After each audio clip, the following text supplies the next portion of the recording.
Leemos en el libro del profeta Daniel, en su capítulo 9, desde el texto 24 al texto 27. 70 semanas están determinadas sobre tu pueblo y sobre tu santa ciudad, para acabar la prevaricación y concluir el pecado y expiar la iniquidad, y para traer la justicia de los siglos y sellar la visión y la profecía y ungir al santo de los santos. Sepas pues y entiendas que desde la salida de la palabra para restaurar y edificar a Jerusalén hasta el Mesías príncipe habrá 7 semanas, y 62 semanas tornaráse a edificar la plaza y el muro en tiempos angustiosos. Y después de las 62 semanas se quitará la vida al Mesías, y no por sí, y el pueblo de un príncipe que ha de venir destruirá la ciudad y el santuario, con inundación será el fin de ella, y hasta el fin de la guerra será talada con asolamientos. Y en la otra semana confirmará el pacto a muchos, y a la mitad de la semana hará cesar el sacrificio y la ofrenda. Después, con la muchedumbre de las abominaciones, será el desolar, y esto hasta una entera consumación, y derramaráse la ya determinada sobre el pueblo asolado. El libro del profeta Daniel es un libro profético, como dirían los teólogos, un libro escatológico por excelencia. Fíjese que sus primeros 6 capítulos son históricos. Su primer capítulo está escrito en hebraico y sirve de introducción, pero desde el capítulo 2, texto 4, hasta el capítulo 7, texto 28, está escrito en arameo, el lenguaje sirio-caldeo que era el lenguaje de los babilonios. El idioma arameo era el lenguaje de los gentiles, por lo tanto estos capítulos están dirigidos a los gentiles. Los capítulos restantes, desde el capítulo 8 hasta el capítulo 12, están escritos en hebraico y tienen relación con la nación de Israel. Los capítulos desde el primero hasta el sexto son primordialmente históricos, y los capítulos desde el séptimo hasta el 12º son primordialmente proféticos. Las porciones escritas en arameo tratan del tiempo de los gentiles, y las porciones escritas en hebraico manifiestan un enfoque primordialmente hacia el pueblo de Israel. Si nos preguntásemos por qué Dios llevó en cautiverio a su pueblo por 70 años, encontramos 2 razones principales. Primero, el pueblo se había convertido en una nación idólatra, había transgredido, había violado el primer mandamiento de la ley. No tendrás dioses ajenos delante de mí, no te inclinarás a ellas, ni honrarás. Segundo, el pueblo de Israel por 490 años había violado la ley del año sabático.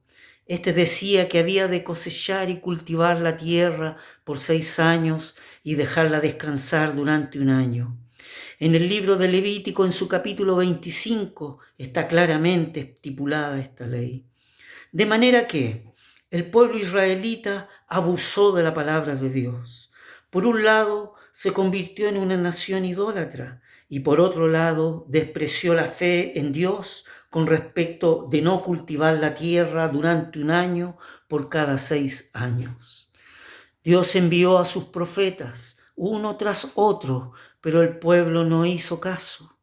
Elías, Eliseo, Oseas, Joel, Amós, Isaías, Habacuc. Finalmente envió al profeta Jeremías, el cual profetizó el cautiverio y este se cumplió literalmente.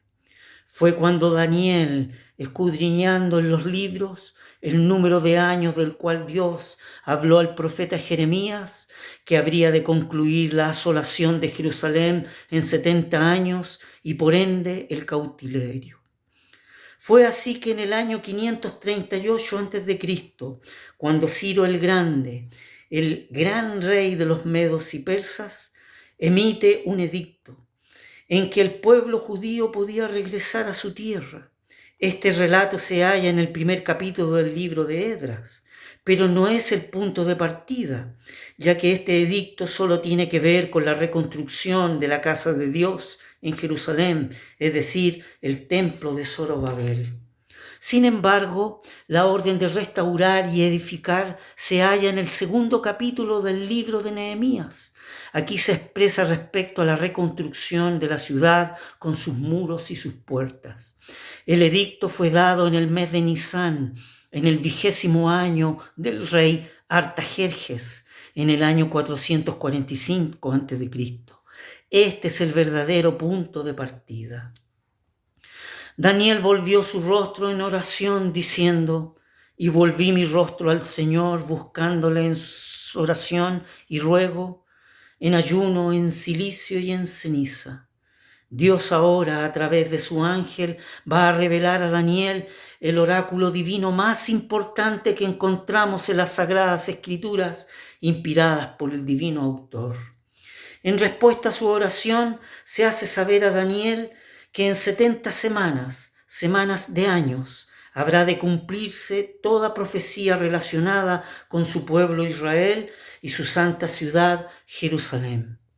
Fíjese que 70 semanas en hebraico es Shavuim Shivim, donde Shavuim son semanas de años, de 7 años, es decir, el periodo de 490 años que se extiende desde el fin de la cautividad hasta el cumplimiento completo de la predicción judaica y el fin de los tiempos de los gentiles.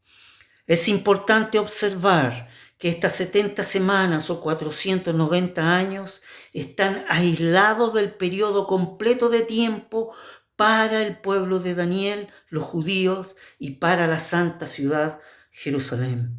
Por lo tanto, las 70 semanas solo transcurren mientras haya en Jerusalén un remanente reconocido por Dios como su pueblo. Este ciclo de 70 semanas se divide en 3 porciones. Primero, desde el edicto que concluye los 70 años que Jeremías predijo la reconstrucción y reconstrucción de Jerusalén, que han dicho ser 7 semanas, es decir, 49 años. Este es el periodo denominado como los tiempos angustiosos, en que se volverán a edificar los muros y las puertas y la ciudad de Jerusalén. Segundo, un periodo de 62 semanas, es decir, 434 años, que está marcado con respecto a su fin, que se quitará la vida al Mesías, manifestando la crucifixión de Cristo, y no por sí. Fíjese que esta expresión es una figura de dicción, equivalente a decir, mas no tendrá nada, es decir, Israel como nación le rechaza como Mesías y como rey. Tercero, un periodo de 1 semana, o sea, 7 años, los cuales vienen después de la crucifixión de Cristo, y esta semana no podrá cumplirse hasta que haya nuevamente en la ciudad de Jerusalén un remanente de Judá que sea reconocido por Dios como su pueblo. Estos 7 años llenos de acontecimientos es todo lo que queda por cumplirse de los 490 años, tanto con respecto al fin de los tiempos de los gentiles como a hacer venir las bendiciones a Israel. Terminaría la prevaricación, se pondría fin al pecado, la iniquidad sería expiada, sería traída la justicia perdurable, esto es el reinado milenial. La visión y la profecía habrían de ser selladas por haberse cumplido. El lugar santo de los santos sería ungido en el futuro templo de Jerusalén. Este último periodo de 7 años, llamado la 70ª semana de Daniel, aún no se ha cumplido. Por lo tanto, a la finalización de las 69 semanas, es decir, los 483 años, el Mesías príncipe que Israel había estado esperando por tanto tiempo, había venido efectivamente, solo para ser quitado y rechazado por el mismo pueblo que debió haberle recibido y aclamado con júbilo. Hasta ese momento el gran reloj profético había marcado los años uno tras otros en cumplimiento de lo que hemos estado considerando. Pero en la crucifixión del Señor Jesucristo, el gran reloj se detuvo y no ha habido un solo tic desde entonces. Aquí nos es necesario observar que la edad de la Iglesia es de un carácter sin relación al reloj profético, pues es un misterio, como se expresa en la epístola a los Colosenses en su primer capítulo, a saber, el misterio que había estado oculto desde los siglos y edades, mas ahora ha sido manifestado a sus santos, a los cuales quiso Dios hacer notorias las riquezas de la gloria de este misterio entre los gentiles, que Cristo en vosotros, la esperanza de gloria. Este misterio que es la Iglesia es una intercalación entre la muerte de Cristo y la salida de la Iglesia de la tierra, y esto será hasta que se cumplan los tiempos de los gentiles. Por lo cual, habrá un día en lo porvenir donde los judíos sean integrados a su propia tierra y haya un remanente entre ellos que sea reconocido por Dios como su pueblo. Ningún hombre sobre la tierra puede decir cuánto falta para que comience la 70ª semana de Daniel, pero es sabio aprender de las escrituras proféticas, inspiradas por el divino autor, y reconocer que la muerte de Cristo en la cruz del Calvario no es un accidente de la historia, pues no en vano está escrito, porque de tal manera amó Dios al mundo que ha dado a su Hijo unigénito, para que todo aquel que en Él cree no se pierda, mas tenga vida eterna, y para que usted también pueda decir, tú eres el Cristo, el Hijo del Dios viviente.